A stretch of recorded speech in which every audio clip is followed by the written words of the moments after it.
பேர் அருண்குமார். சரி. அப்போ எனக்கு வந்து என்னென்னா, அந்த காலத்துலேருந்து இந்த காலம் வரைக்குமே மேக்ஸிமம் ஆசாரிக்கும் இஸ்லாமிய உள்ளவங்களுக்கு வந்து அப்புமாயங்கிற உறவு இருக்குது. அந்த எந்த வருஷத்துலேருந்து அது ஆரம்பித்தது, அது அப்புமாயன் கூப்பிட்றதுக்கு என்ன ஒரு உறவு முறைங்கிறது கொஞ்சம் குழப்பமாகவே இருக்குது எனக்கு. சரி, சகோதரர் அருண் அவங்க நமக்கு மத்தியில் முதலாவதாக ஒரு சிறந்த ஒரு கேள்வி கேட்டிருக்கிறாங்க.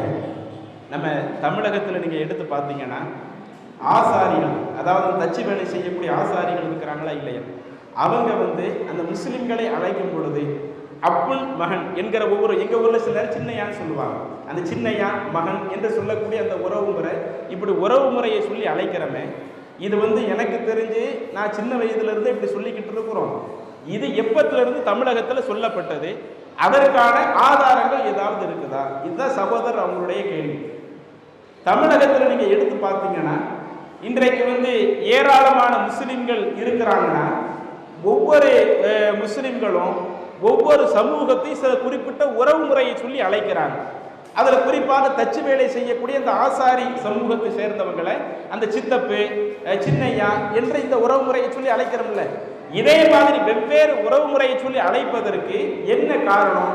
அது எந்த வருஷத்திலிருந்து இப்படி அழைக்கப்பட்டது? அதுக்குரிய ஆதாரத்தை பார்க்க முடியாது. மாறாக எப்படி ஆதாரத்தை பார்க்க முடியும்னா, இன்றைக்கு தமிழகத்தில் இருக்கக்கூடிய முஸ்லிம்கள் அத்துணை நபர்களுமே நாங்கள் ஏதோ அரேபியாவில், சவுதி அரேபியாவிலிருந்து இந்த வந்து இறங்கினவங்க கிடையாது. இன்னைக்கு இங்க முஸ்லிம்கள் இருக்கிறோமா இல்லையா? அதிகமான லட்சக்கணக்கில் இன்னைக்கு தமிழகத்தில் நாங்கள் முஸ்லிம்கள் வசிக்கிறோம்னு சொன்னா, இது தமிழகத்தில் வசிக்கக்கூடிய முஸ்லிம்களா இருக்கட்டும், அல்லது தமிழகத்தை தாண்டி இந்தியாவில் வசிக்கக்கூடிய முஸ்லிம்களா இருக்கட்டும், நாங்க எல்லாருமே என்ன கிடையாது, சவுதி அரேபியாவினுடைய இறக்குமதிகள் கிடையாது. அங்க இருந்து ஏதோ ஒரு தொழில் பார்க்கறதுக்காக அன்றைய காலத்துல இந்த இந்தியாவை நாடி வந்து அப்படி இந்தியாவிலேயே தங்கி இந்தியாவிலேயே அப்படி குடும்பம் நடத்துகிற இப்படிப்பட்ட ஒரு கட்டமைப்பு இந்த இங்க இருக்கிற முஸ்லிம்களுக்கு கிடையாது. அப்ப இங்க இருக்கிற முஸ்லிம்கள் எப்படி வந்தாங்க அப்படின்னு நீங்க அதனுடைய வரலாறை எடுத்து பார்த்தீங்கன்னா, நாங்களும் ஆரம்பத்துல உங்களை போன்று வெவ்வேறு சமூகத்தில் இருந்தவர்கள் தான். எங்களுடைய மூதாதையர்களை எடுத்து பார்த்தால் இன்றைக்கு என்னுடைய தகப்பனார், என்னுடைய தந்தை, அவர் முஸ்லிமாக இருக்கிறார், இது எனக்கு விவரம் தெரியும்.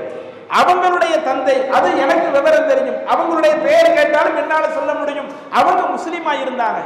அதுக்கு மேல மேல மேல நீங்க எடுத்து பார்த்தீங்கன்னா அவங்களுடைய தந்தை யாரு, அவங்களுடைய தந்தை யாரு, இப்படி வாழையடி வாழையாக யாரு வந்தா என்கிற அந்த முழு விவரத்தை நாம் என்ன செய்ய முடியாது, இன்றைக்கு நாம சொல்ல முடியாது. ஏன்னா நாங்களும் ஆரம்பத்தில் வேறு சமூகத்தில் பின்பற்றிய நபர்களாகத்தான் நாங்களும் இருந்தோம். வெவ்வேறு மதங்களை சார்ந்தவர்களாகத்தான் நாங்க இருந்தோம். இப்படி வெவ்வேறு மதத்தில் உள்ளவர்களாக இருக்கும் பொழுது அப்ப எப்படி இஸ்லாம் இங்க இந்தியாவிற்குள்ள வந்தது?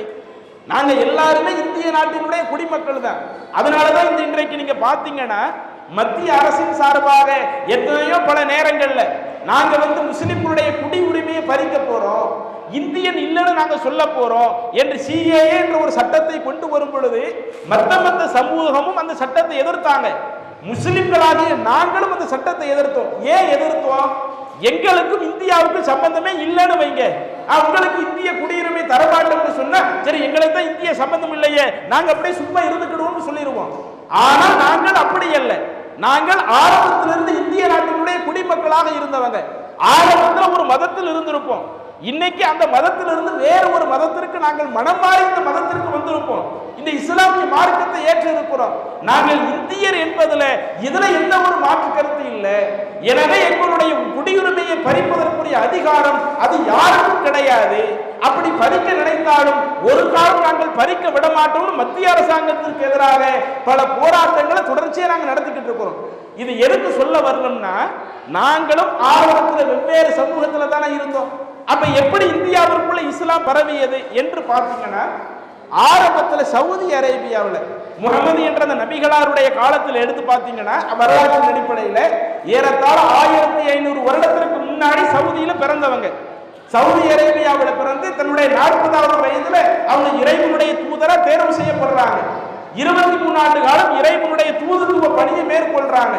அவர்களிடம் பாடம் பயின்ற அந்த தோழர்கள், அந்த முகமது என்கிற அந்த இறை தூதரிடம் பாடம் பயின்ற தோழர்கள் 1400 வருடங்களுக்கு 1600 வருடங்களுக்கு முன்னாடி அவங்க என்ன பண்றாங்கன்னா, இஸ்லாமிய மார்க்கத்தை ஏற்றுக்கொண்டதோடு தொழில் நிமித்தமாக பல்வேறு ஏரியாக்களுக்கு வர்றாங்க. உலகத்துல பல பகுதிகளுக்கு தொழில் நிமித்தமா போறாங்க. அப்படி தொழில் நிமித்தமாக இந்தியாவிற்கு வந்தவர்களால் அவங்களுடைய வாழ்க்கை முறை பார்க்கப்படுகிறது. ஐவேளை தொழுகை அதுல கரெக்டா இருக்கிறாங்க, வியாபாரம் செய்யக்கூடிய முறைகள் அதுல கரெக்டா இருக்கிறாங்க, நேர்மையா நடக்கிறாங்க. ஏன்னா இஸ்லாமிய மார்க்கம் என்பது வெறுமனே கடவுள் நம்பிக்கை மற்றும் சொல்லக்கூடிய ஒரு மார்க்கம் இல்லை. இது தனியான கேள்வி வந்துச்சுன்னா தனியாக நம்ம பதில் சொல்லுவோம். இஸ்லாம் வியாபாரத்தை பத்தி என்ன சொல்லுது, இன்றைய உலகத்துல வியாபாரத்திற்கு இஸ்லாம் எப்படி முன்மாதிரியாக இருக்குது என்று ஒரு கேள்வி வந்துச்சுன்னா தனியாக நம்ம விளக்குவோம். அப்ப அந்த அவருடைய வியாபார முறை இன்னும் குறிப்பாக சொல்றதா இருந்தா ஜாதிய வேறுபாடு, அது இன்னைக்கு நம்முடைய தமிழ்நாட்டில இருந்து சில நேரங்களில் களைய முடியலைங்க. ஜாதிய வேறுபாடு இருக்குதா இல்லையா? நமக்கு நாமளே நான் உசந்தவன் நான் தாழ்ந்தவன் என்ற ஒரு பாகுபாடு வைத்து அதுல யார் உயர்ந்த வர்க்கத்தில் உள்ளவர்களாக சொல்லப்படுகிறார்களோ அவர்களால் தொடர்ச்சியாக தாழ்ந்த வர்க்கமாக சொல்லப்படக்கூடியவர்கள் பல கஷ்டங்களுக்கும் இன்னல்களுக்கும் அனுபவிக்கிறாங்களா இல்லையா? எத்தனையோ ஜாதிய வேறுபாடுகள் இன்றளவும் தொடர்ச்சியா நடந்துகிட்டு இருக்குது. அந்த ஜாதிய வேறுபாடுகள் நீக்குவதற்காக எவ்வளவோ சட்டங்கள் கொண்டு வர பார்க்கிறாங்க, இன்னைக்கு அவங்களால நீக்க முடியல. ஆனா இஸ்லாமிய மார்க்கத்தை நீங்க எடுத்து பார்த்தீங்கன்னா இஸ்லாத்துல அந்த ஜாதி வேறுபாடு என்பது அறவே கிடையாது. இறைவன் குர்ஆன்ல ஒரே ஒரு வசனத்தின் மூலம் எல்லா மக்களையும் சமமாக்குறான்.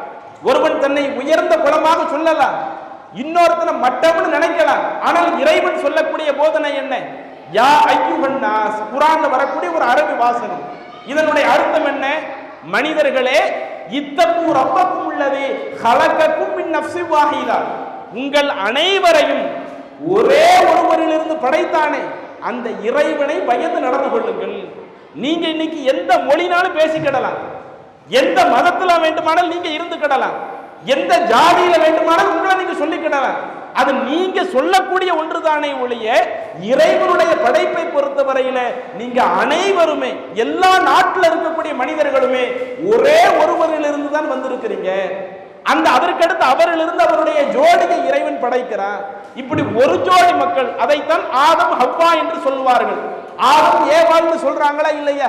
இந்த ஒட்டுமொத்த உலகமும் ஆதம் ஏவாள் என்று சொல்லப்படுகிற அந்த ஒரு ஜோடியிலிருந்து வந்தவங்க. அப்ப எல்லாருடைய ஆரம்ப ஜெனரேஷன் நீங்க எடுத்து பார்த்தீங்கன்னா ஒரு தாய் ஒரு தந்தை என்று இருக்கும் பொழுது நீங்க எதுக்கு ஜாதிய வேறுபாடு வச்சுட்டு உங்களுக்கு நீங்களே அடிச்சுக்கிடுறீங்க, உங்களுக்கு நீங்களே சண்டையிட்டுக் கொள்றீங்க? இன்னும் சொல்ல போனா இன்றைக்கு அந்த ஜாதியில உள்ள பிரச்சனை இருக்குது. இதை விட ஒரு 50 வருஷத்துக்கு முன்னாடி போனீங்கன்னா நிறைய கலவரங்கள் நடந்து கொண்டு இருந்தது. ஒரு பக்கம் கலவரம் நடந்துகிட்டு இருக்குது, இன்னொரு புறம் வழிபாட்டு தலத்திற்கு உள்ள போக முடியாது. வழிபாட்டு தலத்துல நீங்க உள்ள வர்றதுக்கு அனுமதி, நீங்க உள்ள வர்றதுக்கு அனுமதி இல்லை. அப்ப இதுல அந்த தாழ்ந்த வர்க்கமாக இருக்கக்கூடியவங்க நம்மளையே இந்த அளவுக்கு இவ்வளவு இம்சப்படுத்துறாங்க. நான் ஏன் என்ன பண்ணுனேன்? என்னைய தாழ்ந்த ஜாதின்னு சொல்லி எனக்கு ஒரு வணக்க வழிபாடு கூட ஒரு இறைவனுடைய ஆலயத்துல போய் செய்ய முடியலையே. அப்ப வழிபாட்டு தலத்துல என்னால வணங்க போக முடியல. என்னை ஒரு தெருவுல நடக்க விட மாட்டேங்கிறாங்க, ஒரு கிணற்றுல இருந்து தண்ணியை குடிக்க விட மாட்டேங்கிறாங்க. இவ்வளவு என்னை வந்து ஜாதிய வேறுபாடு சொல்லி இவ்வளவு இம்சப்படுத்துறாங்க. அப்ப முஸ்லிம்களுடைய வாழ்க்கையை பார்க்கிறாங்க. இஸ்லாமிய மார்க்கம் அனைவரையும் ஒரு தாய் ஒரு தந்தை என்று சொன்னதுனால இவங்க எல்லாருமே சகோதரர்களாக பார்க்கிறாங்களே. அவங்களுடைய வழிபாட்டு தலத்துல யாருனாலும் போய் வழிபட முடியுத? ஒருவன் தாழ்ந்த ஜாதியாக இருக்கிறவன் அவன் ஒரு வழிபாட்டு தலம் முஸ்லிம்களுடைய வழிபாட்டு தலத்துக்கு போறான், பள்ளிவாசலுக்கு போறான், அந்த ஏக இறைவனை ஏற்றுக்கொள்கிறான். அந்த ஏக இறைவனை வழிபடுவதற்கு முதல்ல போனா முதல்ல அவ போய் நிக்கிறான். பரம்பரை முஸ்லிம்னு சொல்லக்கூடியவங்க லேட்டா வந்தா அவங்களுக்கு பின்னாடி போய் நிக்கிறாங்க. அப்ப இந்த அளவிற்கு அறவே ஜாதிய வேறுபாடை தகர்த்தெறிகிறது. அதே மாதிரி அந்த வியாபாரத்தில் உள்ள அந்த நேர்மை, பழக்க வழக்கங்கள்ல உள்ள ஒரு நேர்மை, இதுவெல்லாம் கடந்த காலத்துல ஈர்க்கப்பட்டு அப்பதான் சில ஆட்கள் என்ன பண்றாங்க, அவங்க தங்களை இந்த இஸ்லாமிய மார்க்கத்தில் இணைத்துக் கொள்கிறார்கள். இன்றளவும் அப்படி இஸ்லாத்துல இணைக்கிறவங்களுடைய விஷயம் எடுத்து பார்த்தீங்கன்னா நம்மளுடைய இந்தியாவிலேயே சொல்லலாம், பார்லிமெண்டிலேயே கடந்த காலத்தில் விவாதிக்கப்பட்ட ஒன்று. இப்ப தென்காசி மாவட்டம் ஆரம்பத்தில் ஒருங்கிணைந்த நெல்லை மாவட்டமா இருந்துச்சு.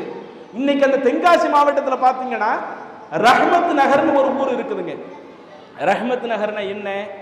ஆரம்பத்தில் அந்த ஊர் வந்து மீனாட்சிபுரம். அந்த ஊர்ல இருக்கக்கூடிய மக்கள் இந்துக்களாக இருக்கக்கூடிய மக்களிலேயே மிகவும் தாழ்த்தப்பட்ட ஜாதின்னு சொல்லி கடுமையான ஜாதி வேறுபாட்டுக்கு அதுல பாதிக்கப்பட்டு அப்ப அவங்க அதற்கான ஒரு சொல்யூஷனை தேடி வர்றாங்க, ஒரு தீர்வை தேடி வர்றாங்க. நான் என்ன பண்ணினேன்? என்னையே இந்த அளவுக்கு தாழ்ந்த மட்டரகமாக நடத்துறாங்க. அப்ப இதுக்கு என்னதான் தீர்வு என்று பார்க்கிற பொழுது அவர்களுக்கு அந்த இஸ்லாம் ஒரு தீர்வாக இருக்கிறது. ஒட்டுமொத்த அந்த கிராமத்தில் உள்ளவங்க இஸ்லாத்துல மாறுறாங்க. அப்படி இஸ்லாத்திற்கு மாறும் பொழுதுதான் பார்லிமெண்ட்ல பேசு பொருளாச்சு. ஒரு கிராமமே இஸ்லாத்துக்கு மாறுறாங்கன்னா அங்க ஏதோ மத மாற்று வேலை நடக்குதா என்னன்னு பாருங்க, அதுக்குன்னு ஏதாவது ஒரு சட்டம் போடணுமா என்று பார்லிமெண்ட்ல பேசக்கூடிய அளவுக்கு ஒரு பெரிய ஒரு பிரச்சனை வருதுன்னா இது எதுக்கு சொல்ல வர்றேன்? இது இப்ப நம்ம சமீப காலத்தில் நடந்த நிகழ்வு. அப்ப சமீப காலத்தில் இப்படி சில ஆட்கள் வெவ்வேறு மதங்கள்ல இருந்து இஸ்லாத்துக்கு வர்றாங்கன்னா இதே மாதிரி தான் அந்த சின்னையா முறைகள் வர்றதுங்கிறது சித்தப்பா முறையில வர்றது. முஸ்லிம்கள்ல உள்ள ஆள் யாரா இருப்பாங்கன்னா ஒருவருக்கு வந்து தம்பி பையனாக இருப்பாங்க. அப்ப அவங்க இஸ்லாத்துக்கு வர்றாங்கன்னு வைங்க, அவங்க இஸ்லாத்துக்கு வந்தாலும் இவர் மார்க்கத்தில் வேண்டுமானால் இந்து மதத்திலிருந்து இஸ்லாத்திற்கு வந்திருக்கலாம், கிறிஸ்தவ மதத்திலிருந்து இஸ்லாத்துக்கு வந்திருக்கலாம். ஆனா உறவு முறையில மாற்றம் வந்துருமா? இப்ப உதாரணத்துக்கு ஒரு தாய்க்கும் தந்தைக்கும் பிறந்த ஒரு புள்ள, தாய் ஒரு கொள்கையில் இருக்கட்டும், தந்தை ஒரு கொள்கையில் இருக்கட்டும், பிள்ளை வேற ஒரு கொள்கையில வந்துட்டாங்கிறதுனால தந்தை தாய் இல்லைன்னு ஆகாது. தந்தை தாய் அவங்க தான். அப்ப அந்த அடிப்படையில தான் அந்த சின்னையா உறவு முறை என்று அழைக்கப்படுவது. அது வந்து பெரிய பாப்பா வந்து அவர் வந்து இந்து மதத்துல இருப்பாரு, அவங்களுடைய தம்பி பசங்க ஆரம்பத்துல எடுத்து பாத்தீங்கன்னா அவங்கள யாராவது ஒருவர் என்ன செஞ்சிருப்பாங்க, இந்த இஸ்லாமிய மார்க்கத்துக்கு வந்திருப்பாங்க. அப்படி இஸ்லாமிய மார்க்கத்திற்கு வந்தாலும் அதற்கு பிறகு அவங்க அழைக்கக்கூடிய இந்த உறவு முறை மாறாதுங்கிறதுனால அது சின்னையா முறைன்னு அதுவே என்ன செய்யப்பட்டிருக்குது. அப்ப இப்படித்தான் காலம் காலமாக சொல்லப்படுகிறது. இதே மாதிரி தான் மாமா என்று சொல்லப்படுவதற்கு இது போன்ற ஒரு காரணம் தான். சில நேரங்களில் ஒவ்வொரு ஊர்களில் வெவ்வேறு உறவு முறைகள் அழைக்கிறாங்கன்னு சொன்னா அனைத்திற்கும் இதுதான் காரணம். அப்ப இதுக்கு உள்ள முக்கியமான விஷயம் என்னன்னா, இஸ்லாமிய இன்னைக்கு இந்தியாவில் இருக்கக்கூடிய முஸ்லிம்கள் நாங்கள் பரம்ப ஆரம்பத்தில் இருந்தே நாங்க இந்த இஸ்லாமிய மார்க்கத்தில் பயணித்தவர்கள் கிடையாது, அல்லது அரபு நாட்டிலிருந்து வந்து இறங்கியவர்களும் கிடையாது. நாங்க அந்த எங்களுடைய முன்னோர்கள் அந்த இஸ்லாமிய கொள்கையால் ஈர்க்கப்பட்டு அவங்க அந்த இஸ்லாமிய மார்க்கத்தை ஏற்றாங்க.